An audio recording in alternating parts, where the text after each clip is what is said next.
Are you tired of being normal? Are you tired of following the rules? Are you ready to lead the world? You can be the hero. Let's save the world. I'm David. I'm Cynthia. Today we are going to briefly introduce you a new concept of social enterprise and social entrepreneurship. So first, here is our agenda for today's speech. First of all, we will talk about the reason why that you should sit here and listen to us. And secondly, we are going to briefly introduce you the information and the resource that come to our speech. The third one, we will talk about the concept, the basic concept about social enterprise and social entrepreneurship. Last but not least, we are going to give you a detailed example of Grameen Bank, which is the social enterprise in Bangladesh. Okay. So first of all of us right now here are the business students. Not only, but also that in the future, we are going to make the profit, but also we need to make social impact in the society. So if you want to make money and make social impact, positive impact at the same time in the society, here is your choice and listen to our speech. Here is our credibility that we have done the research of our articles and books, but most importantly that we interview interns that have done internship in Bangladesh Grameen Bank, which is called, his name is Baris. Right now he is studying the business administration at 4th year grade. So let's give Cynthia to know what is social enterprise and social entrepreneurship. Okay. Now I'm going to tell you what is social enterprise and social entrepreneurship. And here is the definition. According to Zhao Xinliu, social enterprise are non-profit organizations which apply capitalistic strategies to achieve philanthropic goals. That is, social enterprise will earn profits, but it's not like normal enterprise whose goal is to maximize profit. Its goal is to enhance the social welfare. And as for social entrepreneurship, it's a work of social entrepreneurs. Social entrepreneur is someone who recognizes a social problem and wants to make a social change. And now I'm going to give you some examples of social enterprise. And the first one is just beginning flowers, and it's dealing with the unemployment problem, and it helps those people who have barriers to work. And as our second example, is the Bisel thrift shop. And this shop helps those low-income family they can purchase the high-quality goods at their affordable price. And the third example is Kids in a Healthy Show. It helps those at-risk kids for future training and employment. And now I'm going to tell you how the social enterprise work. And the first thing you have to know is identifying a social need. It's the core value of social enterprise. As we have mentioned in our examples, and there is some missions such as poverty and employment and environment problem and pollution, etc. And so now we will need investment so that we will have money to design a product. And we sell the product on the market, and that will bring us the profits. And we can use this profit to reinvest in our company, so the social enterprise can keep operating and enhance the social benefits. And that is the cycle of social enterprise. And now we welcome David to give you an example of the Grameen Bank in Bangladesh. Okay. So right now we are going to give you a detailed example of Bangladesh social enterprise, which is Grameen Bank. I know I've heard that most of you have already familiar with these examples. The establisher of this enterprise is Muhammad Yunus, which get the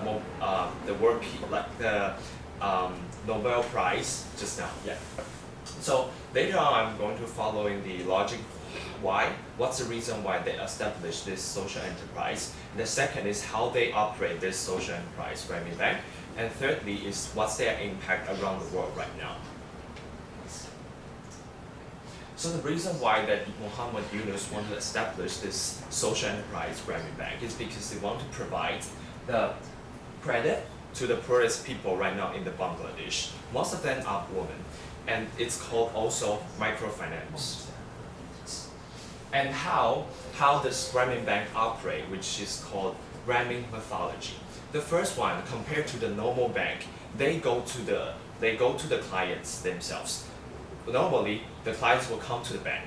That's the first feature they share. The second one is they allow borrowers to reschedule their loans. They are not sitting there and asking for all the money to come back. They can reschedule the loans if the clients need. The third is that compared to the normal banks, the normal banks use compound interest rate, but they use simple rates, which is more convenient, which is more payable for the clients.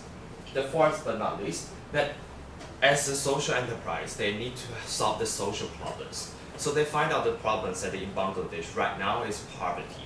So this company, the Grameen Bank, when they give the clients money, they also encourage those clients to live out their lives themselves, to borrow the money and to pay themselves. So here is the photos that our interviewees that brings from Bangladesh to us. So right now in Bangladesh, the Grameen Bank has already spread an impact of 2,500 branches, and they impact almost 81,000 villages. And around in the Bangladesh, there are about 8 million people are receiving this microfinance. Last one, that very interesting that most of the clients, 90% of them are women. Okay. So next, let's give a Cynthia to preview the points that we covered in the speech. Okay, as in our speech, first we tell you what is social enterprise and entrepreneurship, and later we tell you how it works. And its core value is identifying a social need. And in our second part of the speech, we give you an example of the Grameen Bank in Bangladesh. And this social enterprise is dealing with the poverty problem, and it wants to help the poor people. Okay. And now you can see there is many social problems in this world. And we have to fight for them.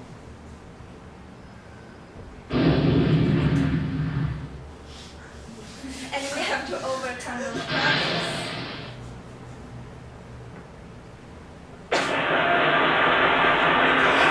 You can be the hero that saved the world. Thank you.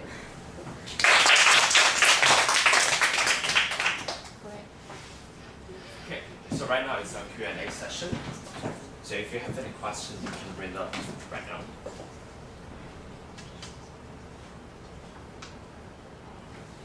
About the bank Yeah. in Bangladesh. what is the problem they face and how does it go? Does it go well, or what kind of problem do they have? Okay, so actually in our PowerPoint we mentioned that they allow the clients to reschedule their loans. So actually the people that borrow the money are poor people. So they face the problems that all the clients are rescheduling the loans. And they don't have the right, like bank itself, they don't have rights to tell them to obligate all the loans. So that's the thing that they are facing right now. And also I've read some books and also hear from the interviewees that right now this kind of banks is having some critics that criticizing how this forms of bank should exist, or what's in negative impact of this bank. Yeah. So actually the first thing that they are facing right now is the clients are asking to reschedule the loans, and the second is they are criticizing from the external sides. That's the thing that they are facing. Second step. Okay. Yes. There is social enterprise in Taiwan. You can give us some examples and we can show. Okay. You mean the social enterprise in Taiwan? Yeah. Okay. So I don't know if you know, like there's a social enterprise called 爱居人. So the thing that they are selling is soap. Yeah. So and the money that they make from selling those of this, they are helping another group of people that in the village, in